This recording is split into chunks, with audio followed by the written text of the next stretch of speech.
वैराग्य तो त्याग ज्ञान ब्रह्मी भोग ब्रह्मतनु देहाच्या निरसने किंवा निरासे पाविजे या ठाया माझी ऐशी काया जव नव्हे उदक अग्नी धान्य झाल्या घडे पाक एका विनयेक कामानये देहाच्या निरसने पाविजे या ठाया माझी ऐशी काया जव नव्हे तुका म्हणे मज कळते चाचणी तुका म्हणे मज कळते चाचणी बडबडीची वाणी अथवा सत्य देहाच्या निरसने पाविजे या ठाया माझी ऐशी काया जव नव्हे पांडुरंगा करू प्रथम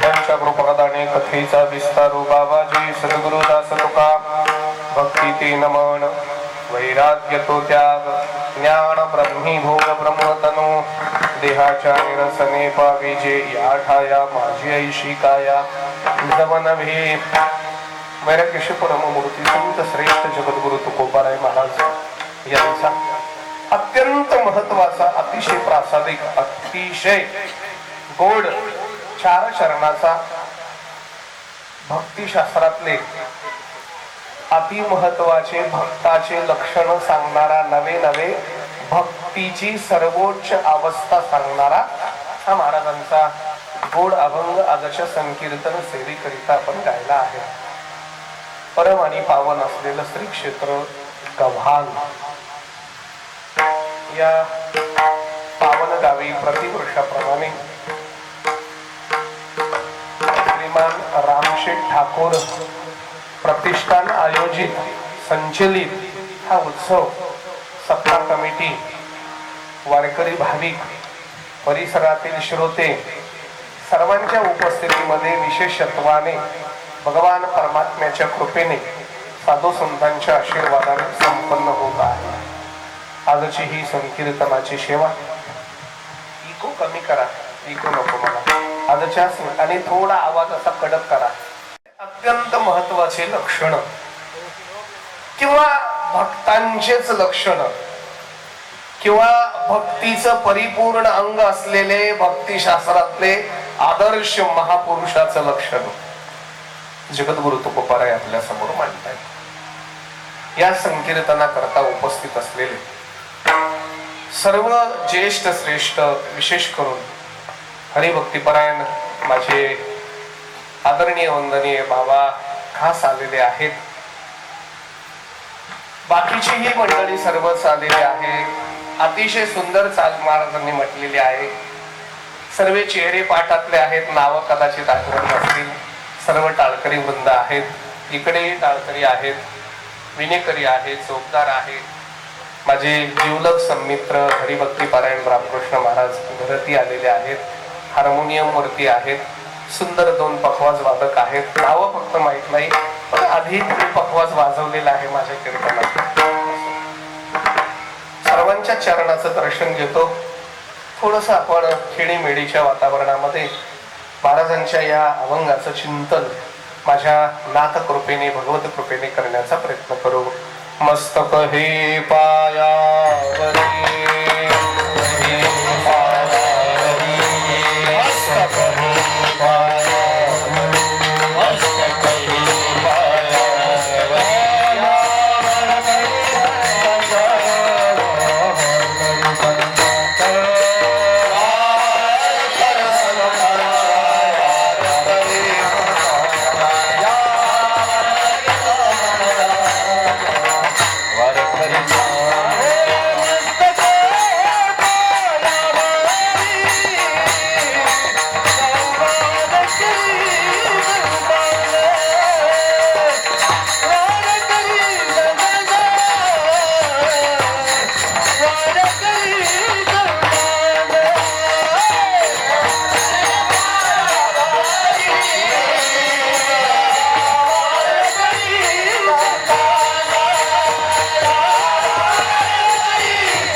हे पायावरी वारकरी संतांच्या भक्ती ते नमन वैराग्य तो त्याग ज्ञान ब्रह्मी भोग ब्रह्मतनो देहाच्या निरसने किंवा निरासे पाविजे या ठाया माझी ऐशी काया जमनवे.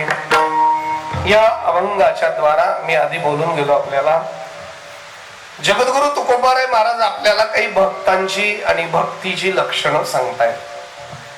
मी म्हटलं भक्ताची का भक्तीची? खरं म्हणजे भक्तीची लक्षणं सांगतायत म्हणजेच भक्ताची लक्षणं सांगतायत. भक्ती कशाला म्हणायची? भक्ती कोणाला म्हणायची? नम्रता नमन म्हणजे भक्ती. भक्ती कशाला म्हणायची? वैराग्य नाम त्याग म्हणजे भक्ती. भक्ती कशाला म्हणायची? ज्ञान आणि ब्रह्मकाया नाही का ब्रह्मरूपता म्हणजे भक्ती. या तीन गोष्टी भक्तीच्या अनुषंगाने जगद्गुरु तुकोबाराय आपल्या समोर मांडतायत. संत महात्मे जेव्हा एखाद्या अध्यात्म तत्वाचं लक्षण, संत महात्मे जेव्हा एका अध्यात्म तत्वाचा अर्थ, संत महात्मे जेव्हा एखाद्या अध्यात्म तत्वाचा विचार समाजासमोर मांडतात तेव्हा तो मांडण्याच्या मागे त्यांचा फार मोठा उद्देश असतो. कारण समाजामध्ये एक गोष्टीची नक्कीच जाणीव आपल्याला होते, भक्ती करताना सर्वच दिसतात पण सर्वच भक्त नसतात. माझं वाक्य थोडस जास्तच अवघड झालं ना. भक्ती करताना बरेच नाही बरेच असतात पण सर्व भक्ती करतात पण ते भक्त नसतात. का भक्त नसतात? कारण त्यांना भक्तीचे लक्षण जरी दिसत नसले तरी भक्तीचा एकही फलद्रुपता प्राप्त होत नाही, पण नुसती भक्ती करतात. मला वाटतं ते भक्त नसतात. आम्ही जी गोष्ट करू त्याची फलद्रुपता आम्हाला प्राप्त झाली पाहिजे. आम्ही संसार करू तो सुफळ झाला पाहिजे. आम्ही व्यापार करू तो व्यापार सुद्धा नाही का जोडून या धन उत्तम झाला पाहिजे. आम्ही राजकारण करू तिथं सुद्धा आम्हाला सर्वोच्च एखादं राजवैभव प्राप्त झालं पाहिजे. मग आम्ही परमार्थ करू तर आम्हाला परमार्थामध्ये भगवान परमात्म्याचं प्रेम मिळालं पाहिजे की नाही मिळालं पाहिजे? भगवान परमात्म्याचं प्रेम मिळालं पाहिजे. पण आम्हाला भगवान परमात्म्याच्या प्रेमाची अपेक्षा आहे, त्याचं प्रेम मिळायला पाहिजे. म्हणून आम्ही गळ्यामध्ये तुळशीची माळ घालून घेतली. आम्ही रोज ज्ञानेश्वरी वाचतो. आम्ही 4-2 अभंग रोज वाचतो. आम्ही नित्याची वारी करतो. एकही वारी आम्ही चुकू दिली नाही. परिसरामध्ये कीर्तन असेल तर श्रवणाला जातो. काहींना फार चांगला अभ्यास असेल तर कीर्तनही करतो. ज्यांना चांगला स्वर असेल तर चांगलं भजनही करतो.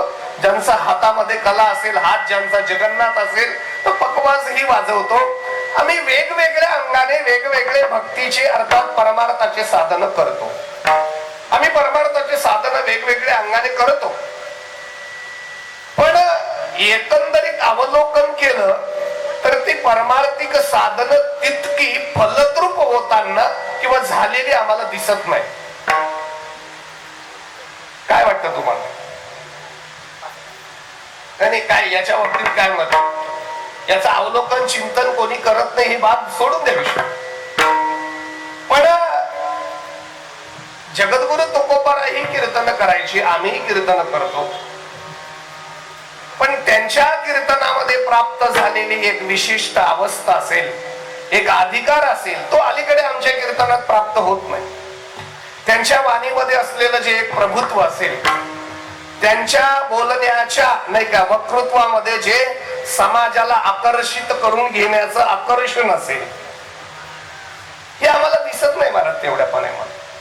नाही किंवा त्यांच्या कीर्तनामध्ये जी एक अद्भुत शक्तीची जाणीव असेल. एखादा माणूस जर त्यांच्या कीर्तनात मेलं तर ते जसं जिवंत करत असतील. म्हणजे एखादा श्रोता समजा जास्त भात खाऊन गचकला तर त्याला काहीच वाटायचं नाही. महाराज त्याच्याकडे बघितलं की ते परत जिवंत व्हायचं. मेले माणूस जिथं विठवील वेळ काळा ते ग्रासील का? मग कीर्तनातलं ही अद्भुतता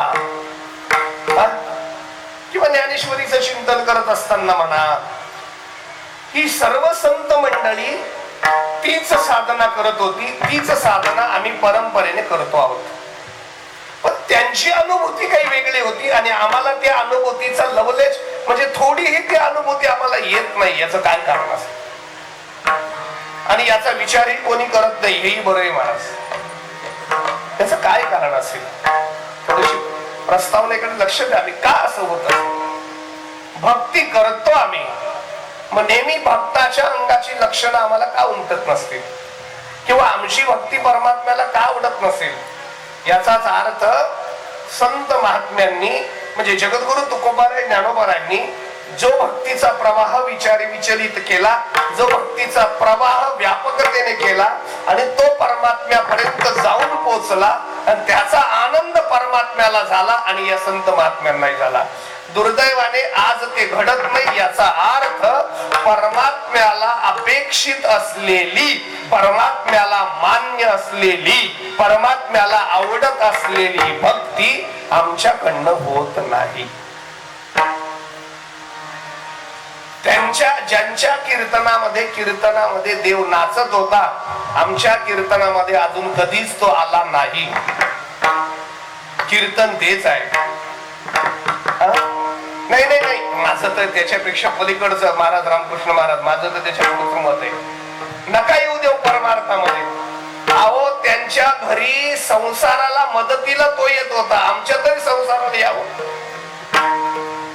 म्हणजे तुम्ही एक गोष्ट लक्षात घ्या, आमचा परमार्थ ही त्याला मान्य नाही आणि आमचा संसार सुद्धा त्याला मान्य नाही. विठ्ठल विठ्ठल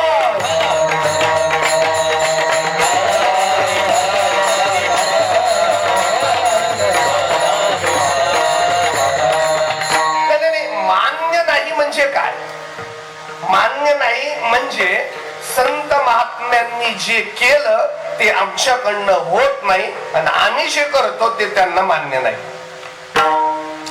म्हणजे अध्यात्म परमार्थाचे कर्म तेही त्यांनी केले आम्ही करतोय, पण आमचं कर्म फलद्रूप ठरत नाही. याचा अर्थ आमचं कर्म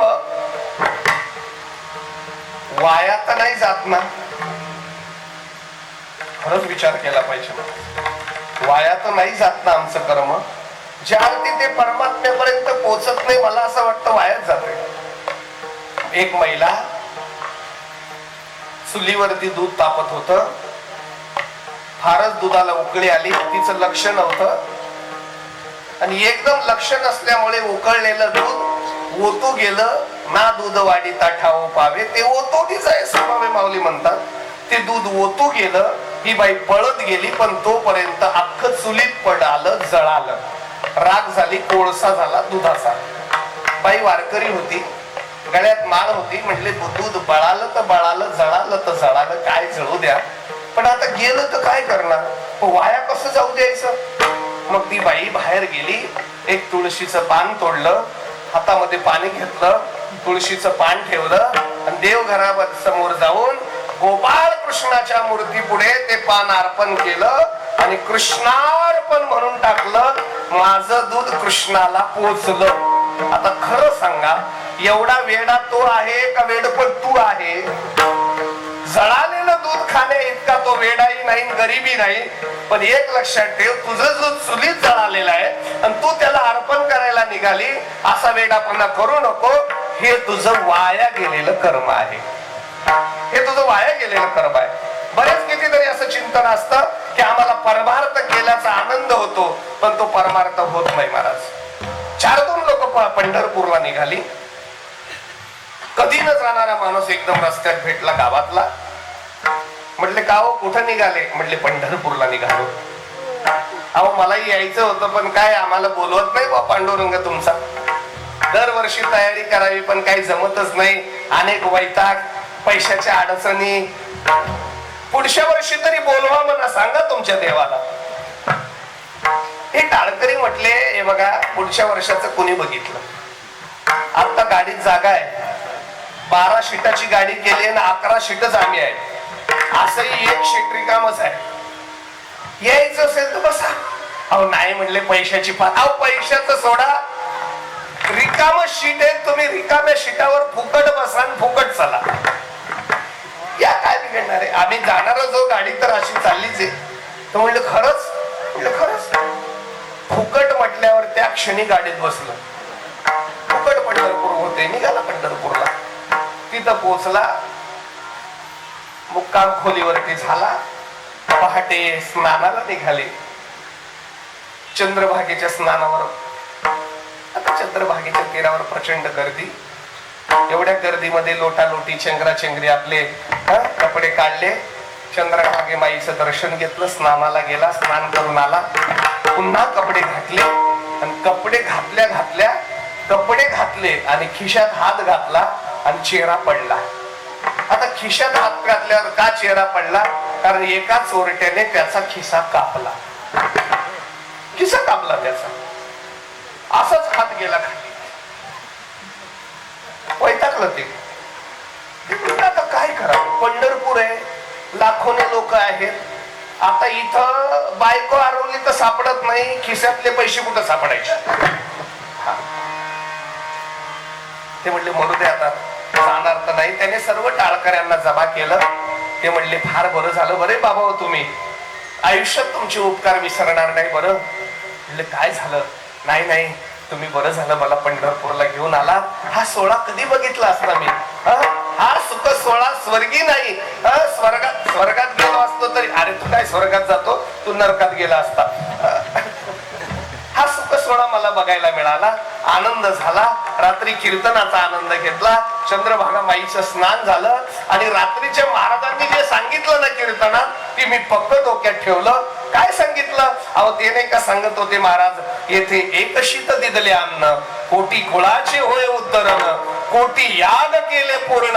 नाही का ते सांगत होते नाही का, इथं एक भाताचा शीत जरी दान केला ना तरी कोटी यज्ञाचं पुण्य मिळतं. कोटी नाही का कुळाचा उद्धार होतो. एक भाताचा शीत दिलं तरी. मी विचार केला असं तरी काय कोणासाठी कमवायचंय आणि कोण आपल्या बरोबर येणार आहे? त्यापेक्षा माझ्या खिशामध्ये 2-2 हजारच्या 5 नोटा होत्या. 10,000 रुपये मी आज पंढरपुरात दान करून टाकले. लोक म्हटले तू, शक्य नाही वाटत मला. ते म्हणजे पांडुरंगाची शपथ 10,000 रुपये दान केले आणि ते आता चंद्रभागेत. लोक म्हटले कालपासून तू आमच्या बरोबर आहे. 10 रुपयाचा चहा तर पाजलाच नाही, 10,000 दान करायची बुद्धी झालीच कशी? म्हणजे कीर्तन ऐकून. एकाने सांगितलं नाही आम्हाला खरंच पटत नाहीये, नेमकं तर म्हणले नेमकं तेच झालं. हे बघा, मी स्नानाला गेलो, माझा खिसा कापला गेला. आता मला सांगा, खिसा कापला गेला, 10,000 रुपये होते, गेले. कुठं गेले? पंढरपुरातच गेले ना. माझे पैसे पंढरपुरातच गेले ना. मग झालं की नाही दान? झालं की नाही दान? ज्ञानोबा म्हणतात, घडे का नागवन दान लेखी. हे वेड्या, दान खात्यामध्ये तुझी नोंद झाली असं तुला वाटतं? नाही नाही नाही, खिसा कापला गेला म्हणजे ते तुझं वाया गेलेलं कर्म आहे, ते फलद्रूप कर्म नाही, त्याची दान खात्यात नोंद झाली नाही. असे बरेच परमार्थाच्या क्रिया आम्ही करतो, पण त्या परमार्थाच्या क्रिया फलद्रूप ठरत नाही, म्हणजे वाया जातात. मग वाया गेलेलं कर्म कधी परमात्म्यापर्यंत पोहोचेल? मग मला असं तर भीती वाटायला लागली. आम्ही जे भक्तीचं सोंग करतोय, मी शब्द सोंग वापरला माफ करा, ते भक्तीचं जे आम्ही अवलंबन करतोय, कदाचित ती भक्ती देवाला मान्य नाही असं म्हणावं लागेल. देवाला मान्य नाही. आणि देवाला जे मान्य आहे ते आम्ही करत नाही. महाराज. देवाला खरं म्हणजे संसार मान्य नाही, आम्ही केल्याशिवाय राहत नाही. आणि देवाला जी भक्ती नाही का संसाराचा त्याग मान्य आहे, तो आम्ही कधीच करत नाही. देवाला मान्य आहे संसार करणं, देवाला संसार करणं मान्य आहे, देवाला परमार्थ ही करणं मान्य आहे, पण देवाला संसारावर प्रेम करणं मान्य नाही. तेच आम्ही नेमकं करतो. संकल्पावी माया संसार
संकल्पावी माया, माया संकल्पावी संसाराची, हेची थोर भक्ती आवडती देवा.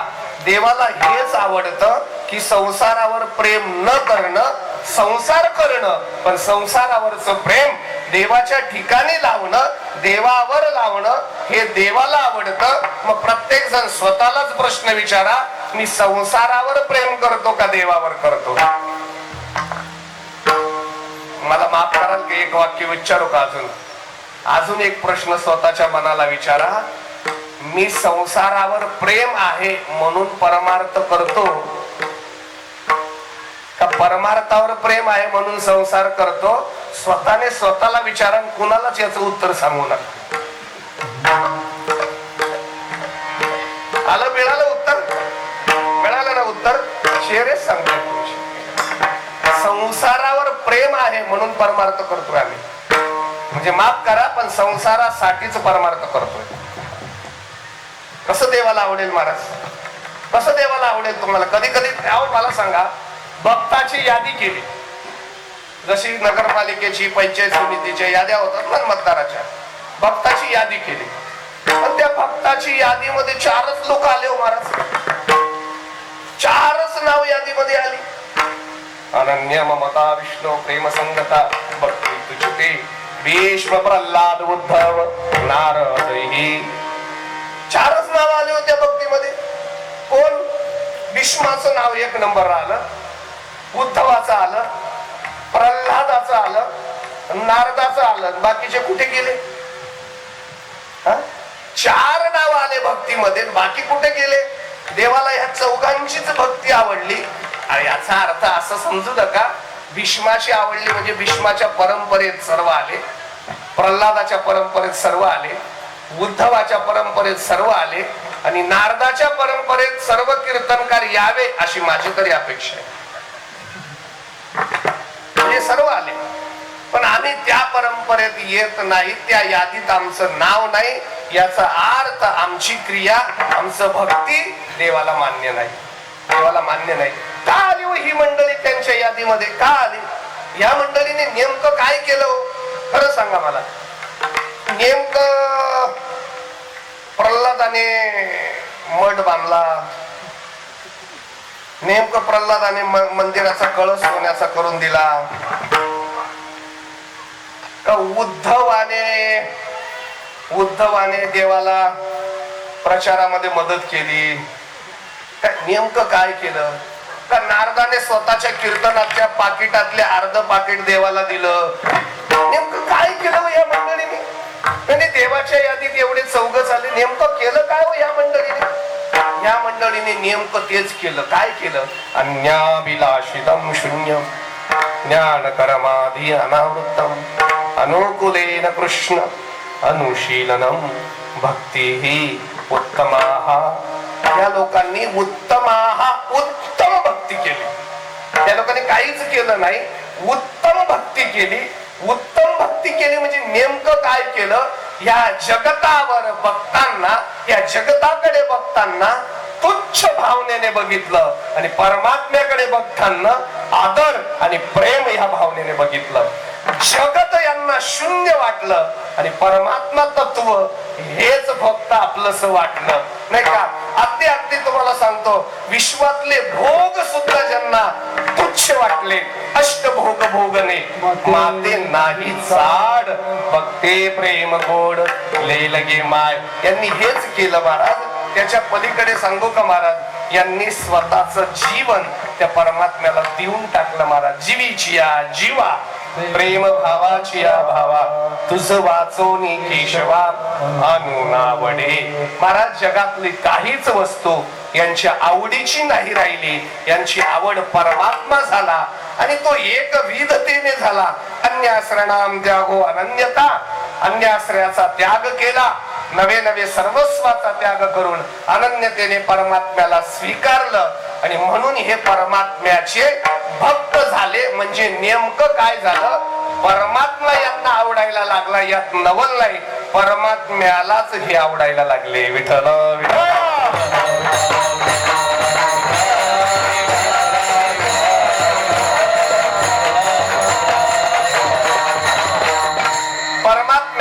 हे आवडायला लागले. देव सर्वांना आवडतो हो, देव सर्वांना आवडतो. देवाला आपण आवडले पाहिजे. आपली पत्नी सर्वांनाच आवडते हो, पण तिला आपण आवडलं पाहिजे ना. बरोबर आहे की नाही? बऱ्याच वेळा असं नसतंच महाराज, असं नसतंच. त्याला आवडलं पाहिजे ना, त्याला भक्ती म्हणतात ना. एक दिवशी भगवान परमात्म्याकडे नारद महर्षी गेले. नारद महर्षी गेले, बसले होते देव निवांत वैकुंठामध्ये. नारदाला साष्टांग प्रणिपात केला, जे हरी घातला. नारदाने देवाचं दर्शन घेतलं आणि देवाने नारदाचं पाद्य पूजन केलं. बसले महाराज, बसले आणि निवांत गप्पा चालल्या. नारद म्हणले, देवा ही वही कशाची लिहून ठेवली इथं? कसलं लिखाण सुरू केलं परत आता नवीन? अरे बाबा, तसलं बिसलं लिखाण नाही रे दादा. मग काय, आता चातुर्मास होता, निवांतच होतो, झोप्याच काढायच्या होत्या चातुर्मासामध्ये. आता कार्तिकीपर्यंत कोण उठायचं, काही कामच नाही. म्हणून म्हटलं आपल्यावर जीवापाड प्रेम करणाऱ्या भक्ताची यादी करत बसावं. कधीतरी समजा एखादा कुंभमेळा आला तर सर्वांचा सत्कार करून घेऊ. म्हणून माझ्यावर जीवापेक्षा जास्त प्रेम करणारे भक्त कोण कोण आहेत जगात असे तपासले आणि त्यांची यादी तयार केली. नारद म्हटले, वा वा वा देवा, मला यादी पाहू द्या बरं 2 मिनिटं. कारण नारदाला माहितीये आपलं नाव याच्यात असलंच पाहिजे. घेतली वही आणि वाचली नारदाने वही. कोणती वहीची यादी काय आहे? जीवापेक्षा जास्त प्रेम जे देवावर करतात त्यांची यादी देव करतोय. नारद आता यादी वाचायला घेतली आणि तुम्हाला विशेष वाटेल, 1 नंबर नारदाचंच नाव होत. नारदापेक्षा कोण देवावर प्रेम करत? 1 नंबरला नारदाचं नाव म्हटलं की छातीच फुकली. तुम्हाला सांगतो बरं का, ही सायकोलॉजी आहे. सप्ताची पत्रिका आल्यानंतर आपलं कीर्तन किती तारखेला वाचून झालं की आपल्या आधी कुणाचे नंतर कुणाचं वाचल्याशिवाय पत्रिकेचा आनंदच नाही. म्हणजे आपण नेमकं कोणत्या यादीत आहोत, कोणत्या ग्रेडच्या यादीमध्ये आपलं कार्य चाललंय.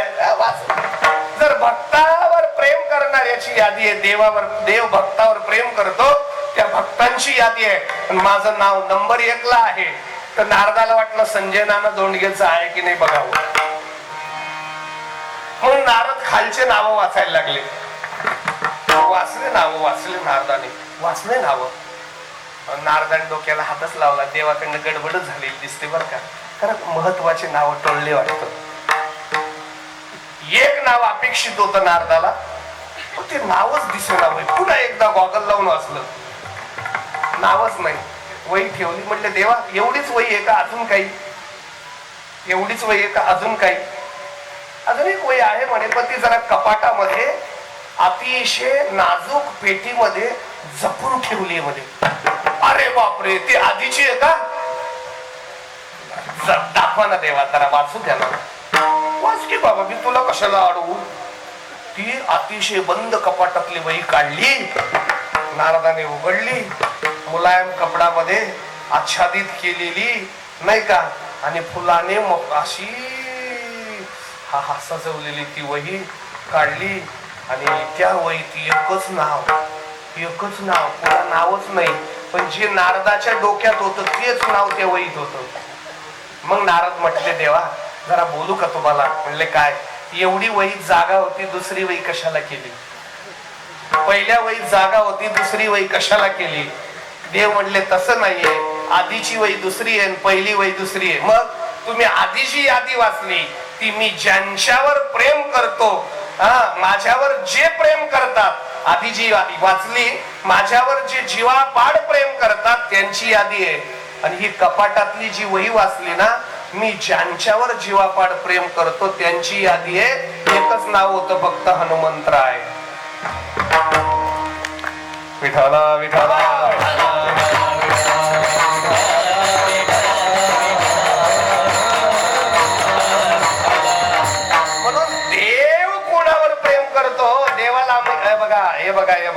बघा, देव हनुमंतरायावर प्रेम करतात. देव अर्जुनावर प्रेम करतात. देव द्रौपदीवर प्रेम करतात. हा? आणि कौरव देवावर प्रेम करतात. तुकोबारायावर देव प्रेम करतो, ज्ञानोबारायांवर देव प्रेम करतो. आणि खरं सांगू का महाराज, देवाने प्रेम केलं पाहिजे हो. आपलं प्रेम असून काय कामाचं.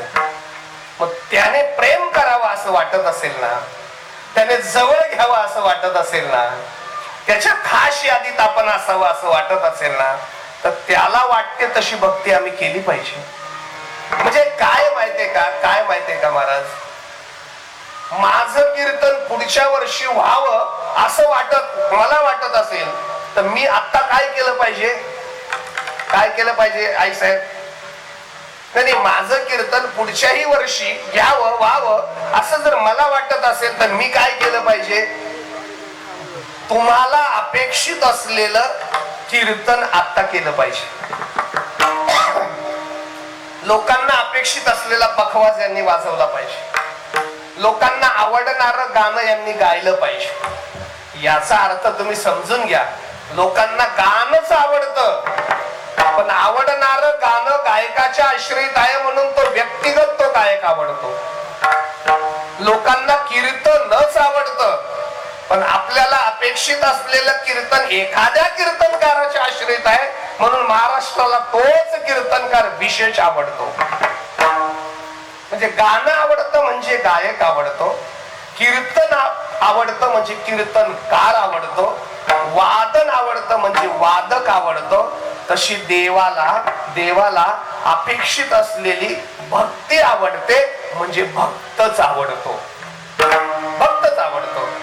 नेमका कोणती भक्ती देवाला अपेक्षित आहे म्हणजे देव आनंदित होईल? देवाला 3 लक्षणांनी युक्त म्हणजे देवाला भक्त आवडत नाही. ऐका माझा आता नीट ऐक. देवाला भक्त आवडत नाही, पण नम्रता नावाचा गुण ज्याच्या आश्रयित राहतो. देवाला भक्त आवडत नाही, पण त्याग नावाचा गुण ज्याच्या आश्रयित राहतो. देवाला भक्त आवडत नाही, पण ज्याचं ज्ञानच ब्रह्मतनु बनतं. हे तिन्ही लक्षण जिथं दिसले ते देवाला आवडतं आणि तीच खरी भक्ती. महाराज अभंगाच्या पहिल्या चरणात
देवाला नम्रता जिथं जाऊन स्वतःहून राहते ते आवडतं. त्याग जिथं स्वतः दिसतो ते आवडतं. ज्याचं ज्ञान ब्रह्मरूप तनु करत ते आवडतं. भक्ती ते नमन. भक्ती म्हणजे नेमकं काय तर जगद्गुरु तुकोबार आहेत भक्तीची पहिली व्याख्या करतात. भक्ती म्हणजे दुसरं तिसरं काही नाही. भक्ती म्हणजे नमन. भक्ती म्हणजे काय? नमन. नमन शब्दाचे 3 अर्थ होतील. नमन शब्दाचे 3 अर्थ होतील. नमन या शब्दाचा पहिला अर्थ होतो प्रार्थना. प्रार्थना या शब्दाचं दुसरं अंग आहे मांगल्य. आपण कुठली गोष्ट प्रारंभ करताना काय करतो? नमन करतो की नाही? नमन माझे गुरुराया महाराज दत्तात्रय केलं की नाही नमन? ओम नमो जी अध्या वेद प्रतिपाद्या जय जय सुसंवेद्या आत्मरूपा देवा तुझी गणेशू. काय चाललंय हे? काय चाललंय महाराज? हे नमन चाललंय ना महाराज. नमन चाललं ना म्हणजे ऐका ऐका. नमन याचा अर्थ मांगल्य. नमन याचा अर्थ काय होतं? मांगल्य. ज्याच्या ठाई मांगल्य वास्तव्य करत जो मंगलप्रद असतो तो भक्त असतो आणि तेच नमन असतं. विठ्ठल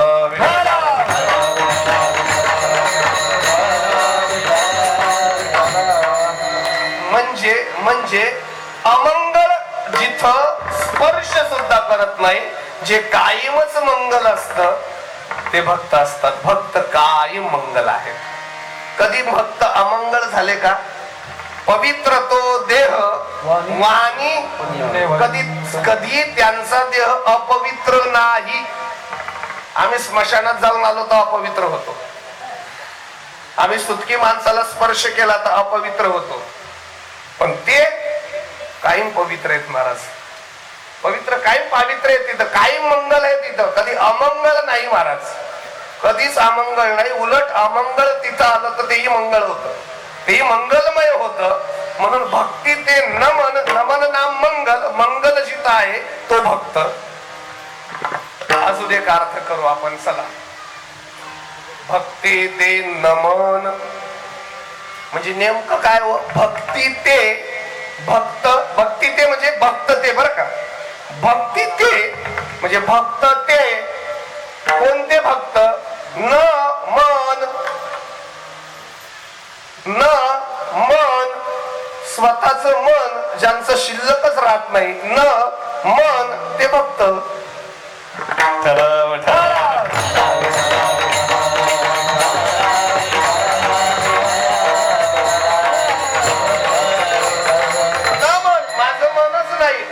म्हणजे ज्याचं मन परमात्मा बनतं. मन हे राम झाले. मन हे राम झाले. न मन ते मन माझं राहिलंच नाही. नाही का? ते भक्त. ते भक्त परमात्म्याच्या ठिकाणी ज्यांचं मन तदाकार झालं ते भक्त. स्वतःच्या मनाने काहीच करत नाही. त्यांच्याच मनाने स्वतःच मन शिल्लक नाही. हरिने माझे फार वित्त विसरले आता कैशी जाऊ. मन समर्पित झालं. मन राहिलं का स्वतःला? न मन त्याला भक्ती म्हणतात. विठ्ठला विठ्ठला.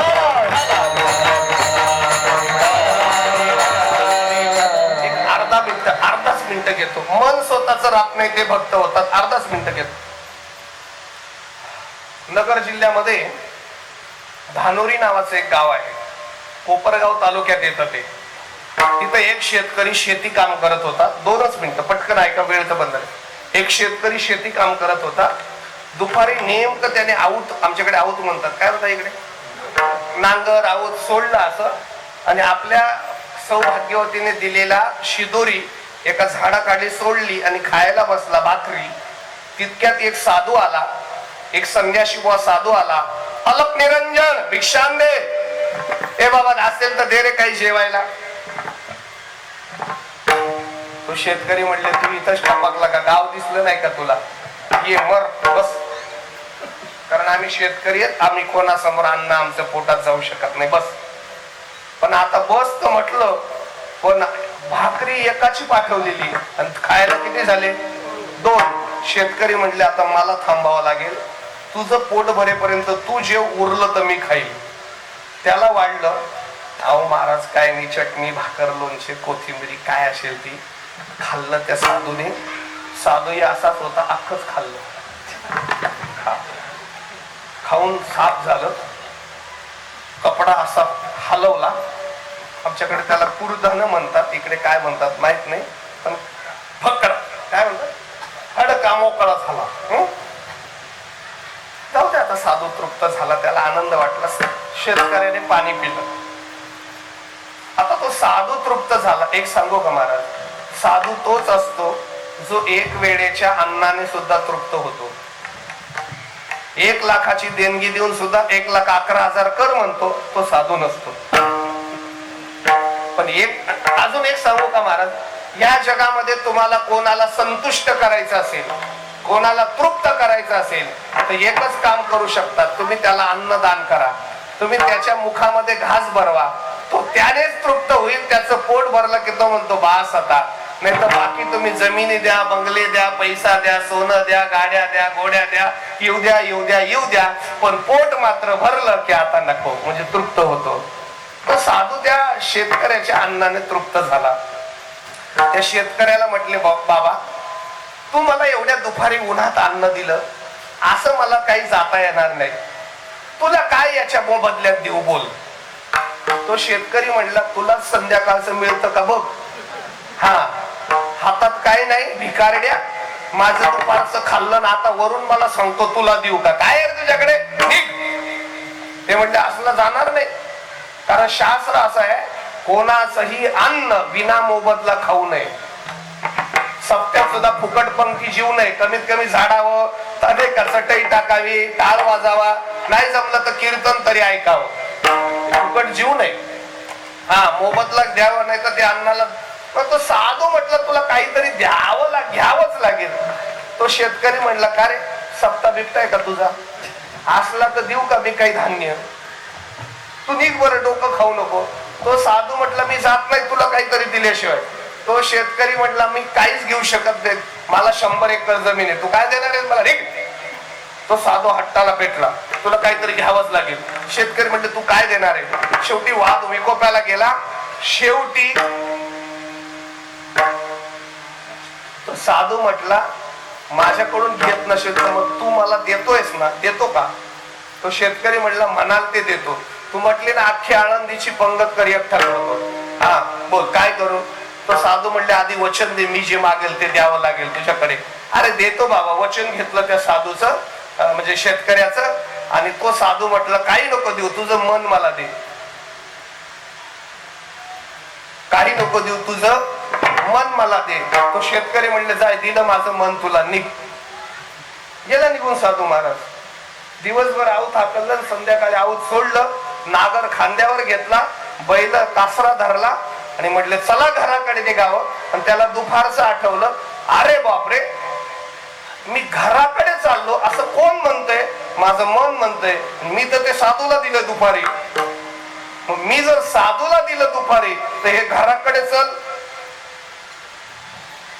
हे कोण म्हणतंय, मन. म्हणजे हे मन माझं नाही. आणि दुसऱ्याच्या वस्तूवर आपला काय ताब्या.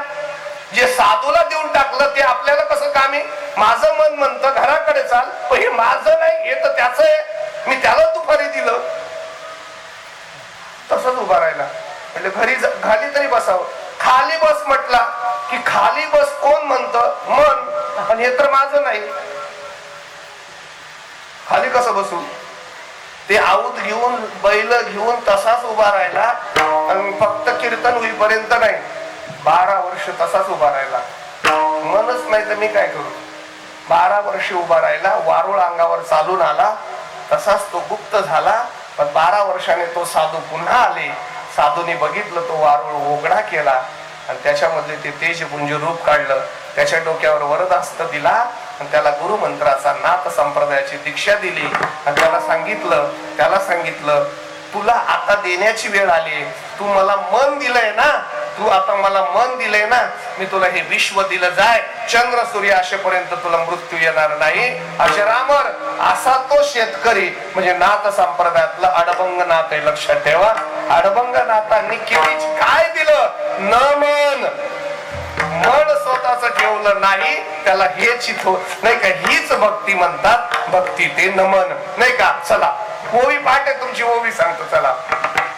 ते म्हण हे मीची करी माझी आ भजनी प्रेम धरी, मज सर्वत्र नमस्कारी, सर्वत्र नमस्कारी मज एकाती. मग यालाच भक्ती म्हणतात की जो सर्वत्र नम्रता धारण करतो, सर्वत्र सर्वत्र परमात्म स्वरूप समजून सर्वांना जो नमन करतो, नमस्कार करतो, जो वागतो तो भक्त असतो. विठ्ठल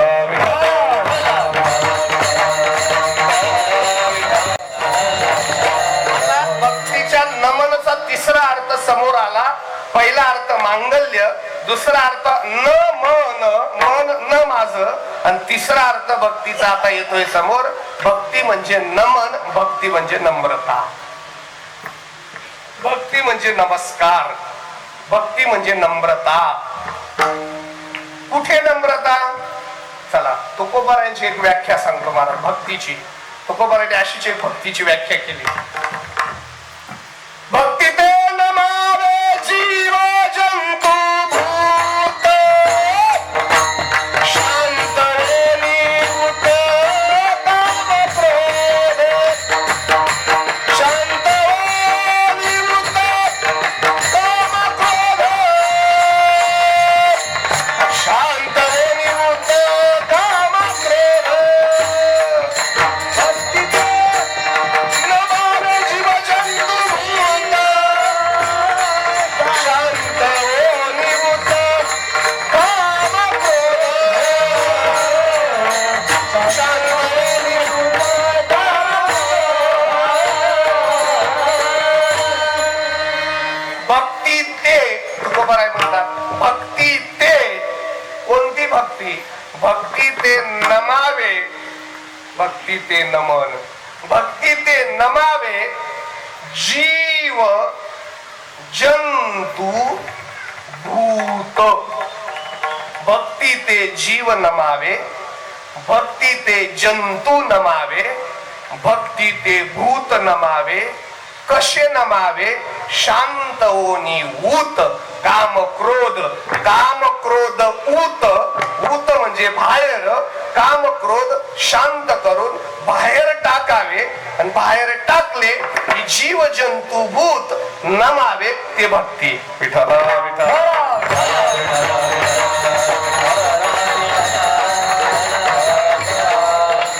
आता परत तुमची पाठ आहे ओवी.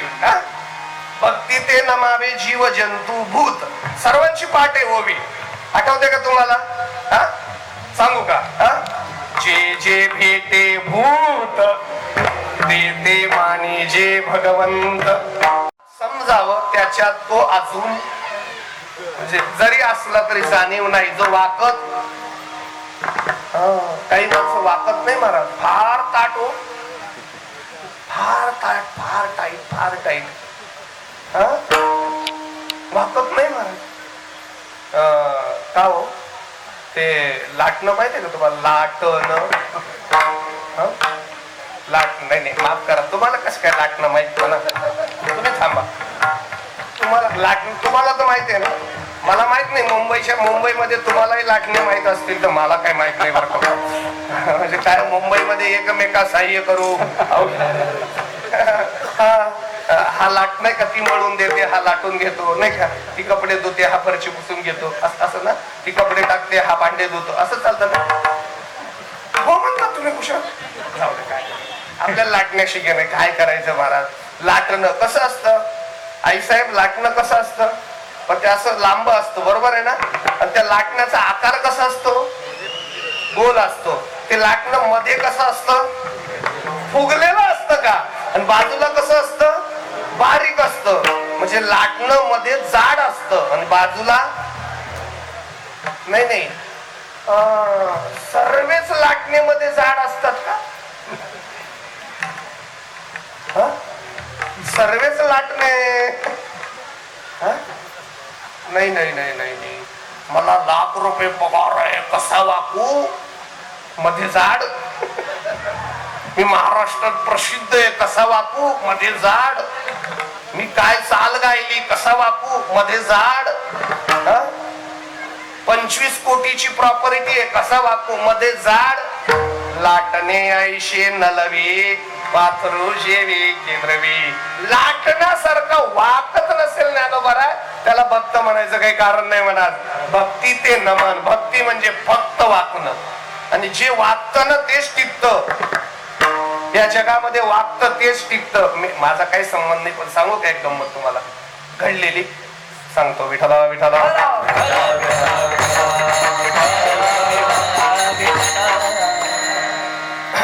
एकदा मंत्रालयात गेलो महाराज. मंत्रालयात एकदा गेलो, माझं काम होतं. आमच्या आमदार साहेबांबरोबर गेलो, अशा वेशातच गेलो. आणि 11 11:30ची वेळ होती.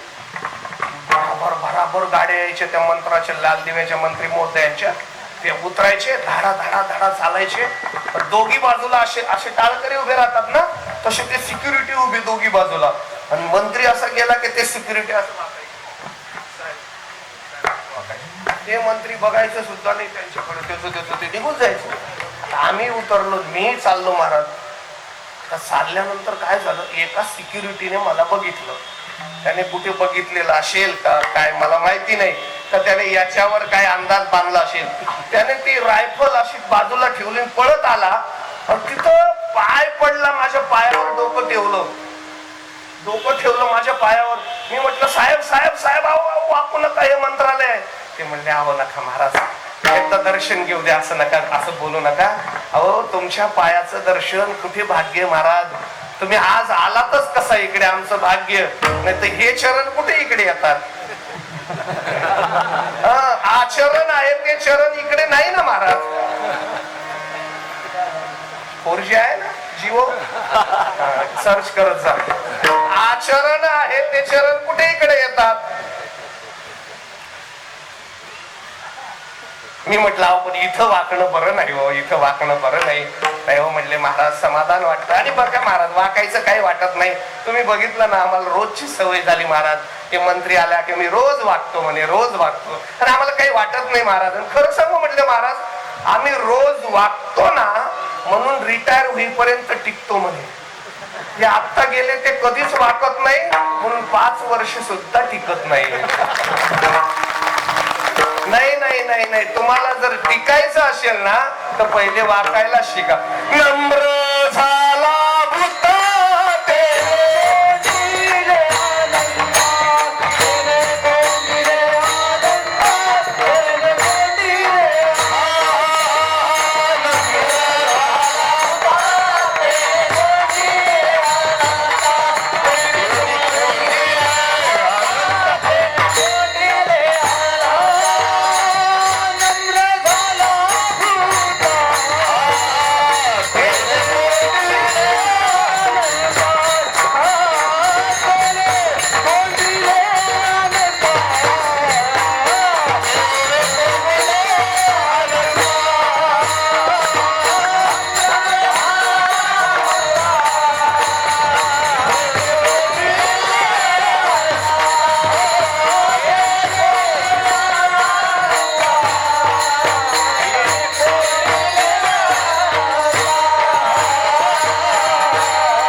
कोंडिले अनंत. ऐका ऐका, आतमध्ये अनंत कोंडीला की तो वागतो. कारण का?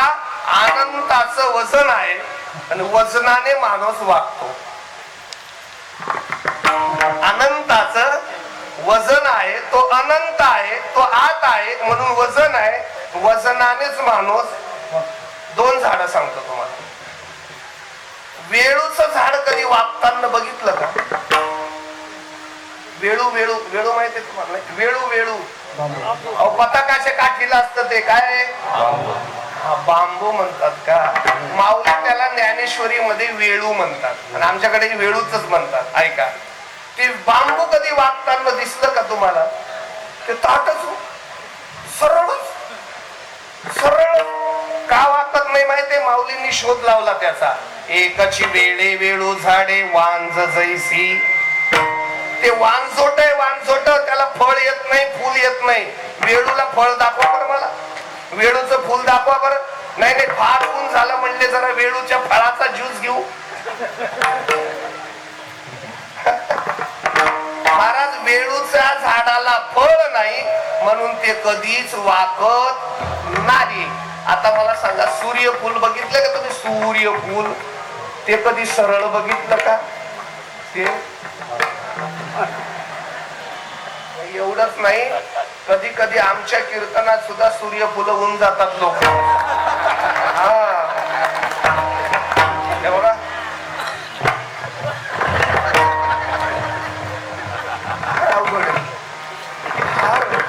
कधी कधी तरी तुम्ही इथं एक सुद्धा सूर्यफूल नाही. फार बरे. उलट ना, सूर्य नाही, आता अंधार आहे, पण मात्र सूर्य जरी नसला तर तुम्ही सर्व फुल आहात एवढं नक्की. हा, तुम्ही भक्ती रसाने फुल आहात. आता ऐका, फुल आहे ना, फळ आहे ना, तेच वागतं. पुन्हा एक ओवी देतो, चला. हा, फळलिया तरुची शाखा सहजे भूमीशी उतरे देखा. ऐशे जीव मात्रे शेका खालावती ते. टोमॅटो वागत, सूर्यफूल वागत, डाळिंबाचं झाड वागत का? त्याला फळ आहे. आणि वेळू, मालदांडी, ज्वारी वाकत नाही, त्याला फळ नाही. समजावं, जे वागत त्यात आत आनंद आहे, तो जड आहे म्हणून ते वागत. जे कोरडच आहे समजावं, हे वाकत नाही. आता अजून एक भाव आहे का? वागतो त्याला जवळ घेतो देव. तुम्हाला देवाच्या जवळ जायचं असेल तर ह्या 3 गोष्टी करूनच घ्याव्या लागतील, नाही का? थोरपण पराची सांडीजे, व्युत्पत्ती अघवी विसरीजे, जगा धाकुटे धाकुटे जगा धाकुटे होईजे, तई तई जवळीक माझी, नाही का?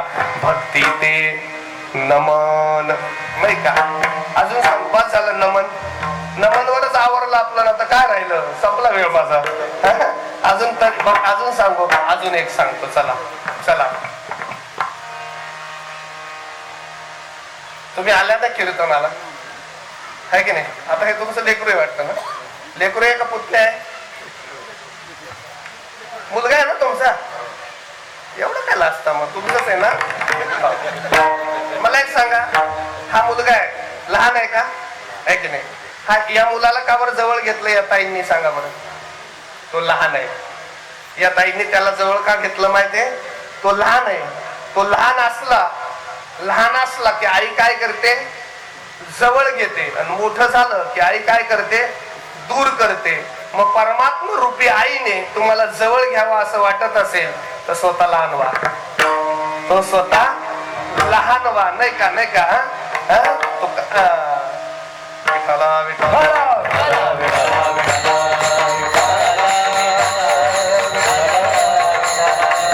का म्हणे धाकुट्याचे जिने, तो का म्हणे कैसे धाकुट्याचे जिने माता स्तनपाने वाढविते. किती छान जगणं धाकट्याचं, किती छान जगणं लहान्याचं, की त्याला काहीच करावं लागत नाही. आईच त्याला स्तनपान करून वाढवते. मग परमात्म्याचं भक्तिरूपी स्तनपान करायचं असेल तर तुम्ही काय करा? लहान व्हा. भक्ती ते नमन. बस झाला ना? विठाला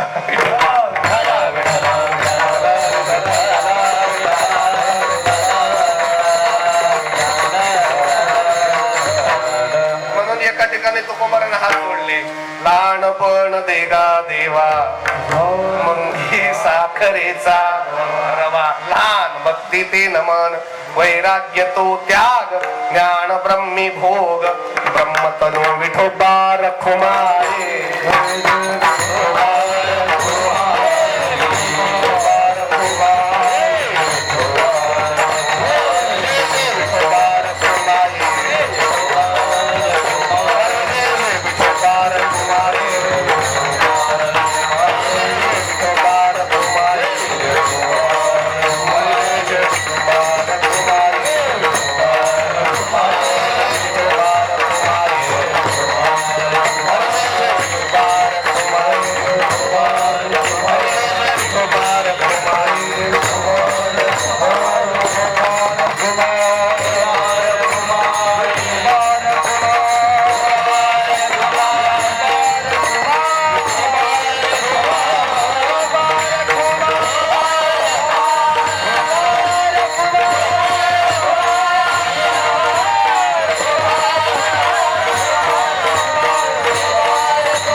त्याग. भक्ती म्हणजे नमन आहे, भक्ती म्हणजे न मन आहे, भक्ती म्हणजे नमन आहे, आणि भक्ती म्हणजे नम्रता आहे. अजून भक्तीचं दुसरं अंग आहे. भक्ती म्हणजे काय आहे? त्याग आहे. त्याग. महाराज वैराग्याचं नावच त्याग आहे. वैराग्याचं सोंग वेगळं आणि त्यागाचं वैराग्य वेगळं. काही माणसं वैराग्यातले नाही का, काही माणसं भोगातले भोगी असतात, काही माणसं त्यागातले भोगी असतात, काही माणसं त्यागातले त्यागी असतात. हा भोगी त्याग झाला, संगीच निसंग, तोडी येले लाग माग दोन्ही. हे झालं लाग माग तोडी येले दोन्ही, हा झाला त्याग. भोगी त्याग झाला, हे झालं वैराग्य. काय त्याग नाही का? तोडी येले लाग माग दोन्ही. जे त्यागतात प्रपंचाच्या खुणा आणि प्रपंचाचे संबंध. लाग म्हणजे संबंध नाही, माग म्हणजे खुणा. सर्वच पुसून टाकल्या, त्याला त्याग म्हणावा, वैराग्य. जाळोनी संसार बैसलो अंगणी, त्याला म्हणावं त्याग. चला, शिवाजी महाराजांनी नजराना पाठवला म्हणून शिवाजी महाराजांना नजराना परत केला, त्याला म्हणावं त्याग. नाही का? त्याग. चला चला चला, समाजाचं हित जाणून महाराष्ट्र भूमीचं कल्याण व्हावं याकरिता स्वतःच्या आई बापांनी देहांत प्रायचित्त घेणं हे सुद्धा ज्यांना मान्य आहे. आई वडिलांच्या त्याग आणि मग ज्ञानेश्वरीचा उदय. ज्ञानेश्वरीच्या उदयाकरता आई वडिलांनाही देहांत प्रायचित्त देणं हा आहे त्याग. हे वैराग्य. वैराग्य म्हणजे काय समजता तुम्ही? काय समजतात तुम्ही? 8 दिवस उपाशी राहिलो, 8 दिवस कोणी पीठ सुद्धा दिलं नाही, पण पोट उपाशी जरी असलं तरी मुखातून मात्र पोट भरून ज्ञानेश्वरी सांगितली. तिला म्हणावं त्याग. तिला म्हणावं त्याग. मला माफ करता का जरा, म्हणजे मुलासारखं कराल का माफ? माझ्या माऊलींनी नेवासाच्या त्या खांबाला टेकून ज्ञानेश्वरी सांगितली. कधी जेवले किती जेवले माहिती नाही, उपाशी राहून राहून सांगितली. म्हणजे लक्षात ठेवा, उपाशी पोटी ज्यांनी एक एक ओवी सांगितली, तीच ओवी आज पोटासाठी सांगतोय, हा नाही त्याग. ज्यांनी उपाशी पोटी ओवी सांगितली, तीच ओवी आम्ही पोटासाठी सांगतोय, हा नव्हे त्याग. विठ्ठल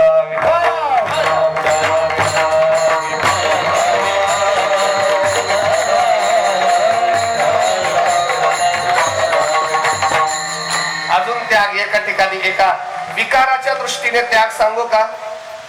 जायो तो माते न करे सायास, आम्ही विष्णुदास. त्या तैशे नोवे म्हणजे कैशे नोवे, म्हणजे स्पष्टच बोलतो जरा माफी मागून. तैशे नोवे म्हणजे कैशे नोवे. 60 हजार वर्ष तप करून सुद्धा बिघडणाऱ्या ऋषी मुनींसारखे नव्हे. आम्ही विष्णुदास तैसे नव्हे. त्याग. त्याग. कितीतरी संत महात्म्यांच्या त्यागाबद्दल बोलायला गेलं तर वेळ पुरणार नाही. वैराग्य तो त्याग आहे महाराज, नाही का? विठ्ठला विठ्ठला. म्हणजे संतांचं भाग्यच वैराग्यात आहे. वैराग्याचे भाग्य संत संग हाची लाग. महाराज वैराग्य आहेच, नाही का? त्याग आहे.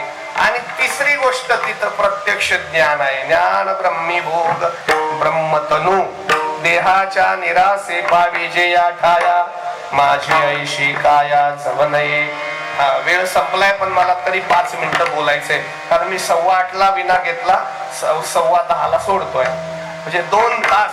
उद्या ग्रामस्थांनी म्हणायला नको, मीटर तर काही फिरलं नाही, बिल फार आलं. हा, बिलाप्रमाणे मीटर फिरवणं माझं विनोदाचा भाग. महेश महाराज बरोबर आहे ना? हा, नाही तर उद्या महेश महाराजाला लोक बोलायचे विनाकारण. हा, असं द्या. देहाच्या निरसने किंवा निरासे पावी जे या ठाया. आता भक्तीचं तिसरं अंग महाराज सांगतात, देहाचा निराश झाला पाहिजे, देहाचं निरसन झालं पाहिजे. ऐका, फार शब्द महत्वाचा आहे, लक्ष द्या बरं का. देहाचा नाश झाला पाहिजे का निराश झाला पाहिजे? काय वाटतं तुम्हाला? देहाचा नाश झाला पाहिजे का निराश झाला पाहिजे? नाही, तुम्ही चुकीचं बोलताय. देहाचा नाश करून चालणार नाही. देहाचा नाश झाला असता तर तुम्ही कीर्तनात आता बसलेले नसते. देह नाश पावला असता तर तुम्ही हरिपाठात नाचले नसते. देह नाश पावला असता तर तुम्ही ज्ञानेश्वरी वाचली नसते. ज्ञानेश्वरी वाचायला काय पाहिजे? देह पाहिजे. हरिपाठात नाचायला काय पाहिजे? देह पाहिजे, नाही का? वारीला जायला काय पाहिजे? देह पाहिजे. आणि तोही कसा पाहिजे? धडधाकड पाहिजे. शरीर उत्तम चांगले,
दोनच मिनिटं राहिलेत. ऐका, शरीराचा नाश होऊन चालणार नाही. शरीर पाहिजे ना, ऐका, तरच परमार्थ. शरीर उत्तम पाहिजे, चांगलं पाहिजे.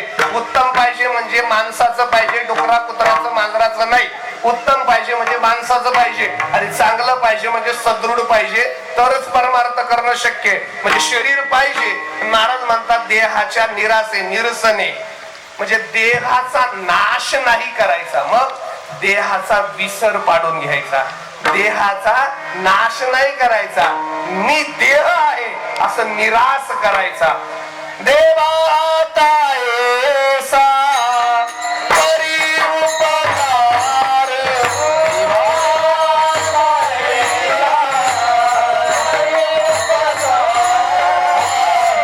देहाचा विसर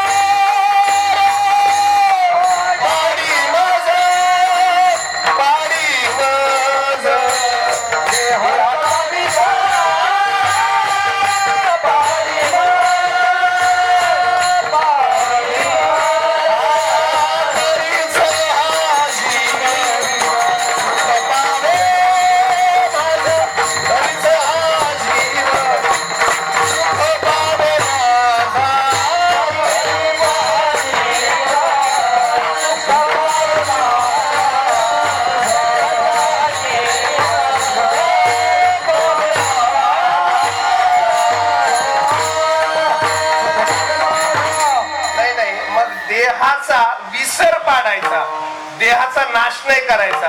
हा देह आहे हेच विसरा. हा, ऐका, एक सुंदर प्रमाण देतो परत. देह नोहे हे मी सरे, उरला उरे विठ्ठल. देह नोहे मी हे सरे, मी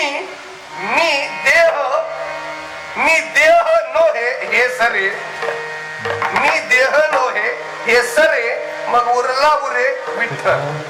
मी देह नाही हे सरावं याचा निराश व्हावा, मी देह नाही याचा निराश व्हावा, नाही का? आणि खरं म्हणजे देह नाहीच नाही माझ, नाही का? देह नाहीच नाही माझ, देह आहे का आपण, नाही का? विठ्ठला विठ्ठला. कोणत्या देहाचा निराश करायचा ते बोलू का? बाबांसाठी, फक्त बाबांसाठी बरं का? बाबा फक्त तुमच्यासाठी 2च मिनिटं आता. कोणत्या देहाचा निराश करायचा? चला, 4 देह आहेत. सूक्ष्म देह आहे, म्हणजे त्याच्या आधी स्थूल देह आहे, सूक्ष्म देह आहे, कारण देह आहे आणि महाकारण देह आहे. बरोबर आहे? स्थूल देहाचाही निराश करायचा, सूक्ष्म देहाचाही निराश करायचा, कारण देहाचाही निराश करायचा आणि महाकारण देहामध्ये जाऊन राहायचं. म्हणजे जाऊन राहायचं म्हणजे त्याच्या पलीकडे जायचं. हा, त्याच्या पलीकडे जायचं. आता बघा संगती कशी लावतो आता. हा, काय करायचं तुम्हाला सूक्ष्म देहाचा नाही का स्थूल देहाचा निराश करायचा असेल ना तर साधना सांगितली महाराजांनी. भक्ती ते नमन, नमन नम्रतेने स्थूल देहाचा निराश होईल. वैराग्य तो त्याग, वैराग्याच्या त्यागाने सूक्ष्म देहाचा निराश होईल. ज्ञानाने कारण देहाचा निराश होईल.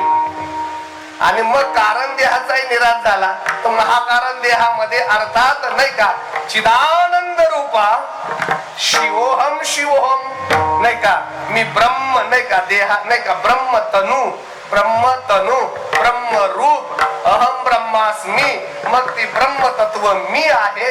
मी म्हणजेच परमात्मा आहे. संतुष्टम सततम योगी यथात्मा दृढ निश्चया. यत आत्मा आमचा आत्मा तोच परमात्मा आहे. आमचा आत्मा तोच परमात्मा आहे. देह नो हे सरला देह देहाच्या निराशे. एक माणूस उभा राहिला. महाराज बाद झालं. 8:15 झाले. बास आता बास. हा, फक्त एक मला सांगा, समजा याच्यातलं एखादं नसलं तर धकेल ना. पण म्हणजे समजा आहे ज्ञान, त्यागी आहे, नसेल मला वागता येत, नम्रता, चालेल ना? नाही चालणार. तुकोबाराय दृष्टांत देतात. उदकाग्नी धान्य झाल्या घडे पाक एका विन एक कामा नये. स्वयंपाक होईल. करता येतो स्वयंपाक तुम्हाला? करता येतो. स्वयंपाक करायला काय लागतं? धान्य लागतं. स्वयंपाक करायला धान्य लागतं, पाणी लागतं आणि अग्नी लागतो. काय काय लागतं स्वयंपाकाला? धान्य लागतं, पाणी लागतं, अग्नी लागतं. याच्यातलं एक नसेल तर स्वयंपाक करून दाखवावा मला. याच्यातलं एक नसेल तर स्वयंपाक करून दाखवावा. जमेल? नाही. बरं, एक नसेल तर दोघांना काय किंमत आहे? मग काहीच किंमत नाही ना. याच्यातलं अग्नी आहे पण पाणी आणि धान्य नाही. काय किंमत? धान्य अग्नी आहे पण पाणी नाही. काय किंमत? पाणी आणि धान्य आहे पण अग्नी नाही. काय किंमत? तिघ वस्तू असेल तर जेव्हा स्वयंपाक घडतो ना, तसं नम्रता, वैराग्य नाम त्याग आणि ज्ञान म्हणजे ब्रह्मीभोग ब्रह्मतनु असेल तरच भक्ती घडते. मग देहाचा निराश होतो आणि मग मात्र तुकोबाराय म्हणतात असं समजू नका. तुम्ही फार जरी आव्हानात असला तरी मला मात्र सर्व कळतं. बडबडीची वाणी अथवा सत्य. ज्ञानेश्वर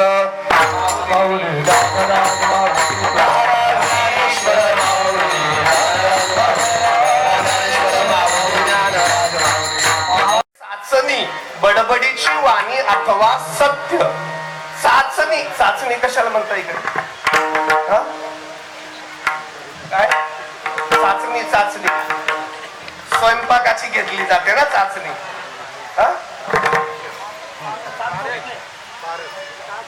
परीक्षा, चाचणी. हा, अशी ती स्वयंपाकाची चाचणी घेतात. पाकाची चाचणी असते. पाक. एक आजीबाईला एक चोर भेटायला आला. मला मारू नको म्हटले. काय करायचं तुला? काय पाहिजे? म्हटले लाडू खायचा. घे हा लाडू. पण हा लाडू खाय, पण एक काम कर, तेवढं लाडू खाऊन माझं तेवढं झाड तोडून दे. लाकडं नाही चुलीला. त्याने कुऱ्हाड घेतली, झाड तोडायला गेला. अर्धा पाऊण तासाने घामाघूम झाला. आजी म्हणले मेल्या, लाडू खाऊन झाला पण झाड नाही तोडलं माझं. तर म्हणले आजी झाड नाही तोडत, कुऱ्हाडीने केव्हाच तुझा लाडू फोडतोय, पण लाडूच फुटत नाही तर झाड कुठे तोडू? चाचणी चुकली. चाचणी चुकली तर काय त्याला अर्थ आहे महाराज?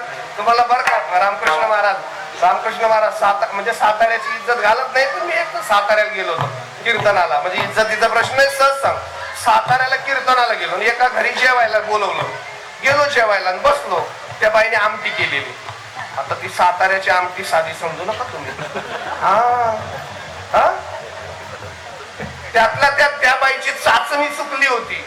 ती आमटी असली खतरनाक झालेली होती. दिसायला आणि प्यायला नुसतं एक फुरका मारला की अर्धी आत जायची आणि अर्धी नाकातून यायची. काय ती आमटीची अवस्था. बरं, एवढीच नाही यायची, डोळ्यातून प्रगट व्हायची पुन्हा. प्रगट गुह्य बोले. ते गुह्य प्रगट व्हायचं. असला तमाशा. माझी ती आमटीचं चाललंय, डोळ्यात पाणी बाळा, नाक बोल झालं. तशी आमटी उसुसात करतोय. एवढ्यामध्ये ती बाई माझ्या जवळ येऊन उभी राहिली. म्हणले महाराज नाशिकचे आहेत का तुम्ही? म्हटलं हा. म्हणले महाराज तुम्ही किती भाऊ येतो? मी त्या बाईला म्हटलं तुझ्या आमटीतून वाचलो समजा मी तर 2 समज नाही तर एकच मग. चाचणी चुकली काय झालंय महाराज. पण तुकोबाराय म्हणतात ऐका मला मात्रच परीक्षा कळते चाचणी कळते तो का म्हणे मज कळते चाचणी बडबडीची वाणी अथवा सत्य.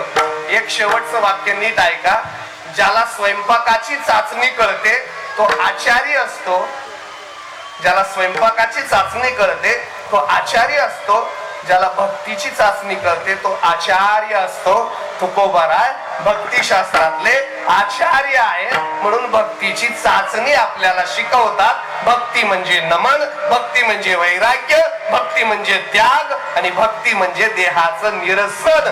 अशी जर जीवन झालं तर मग मात्र परमात्मा प्राप्त झाल्याशिवाय राहत नाही. एकदा प्रेमाने भजन करा. ज्ञानेश्वर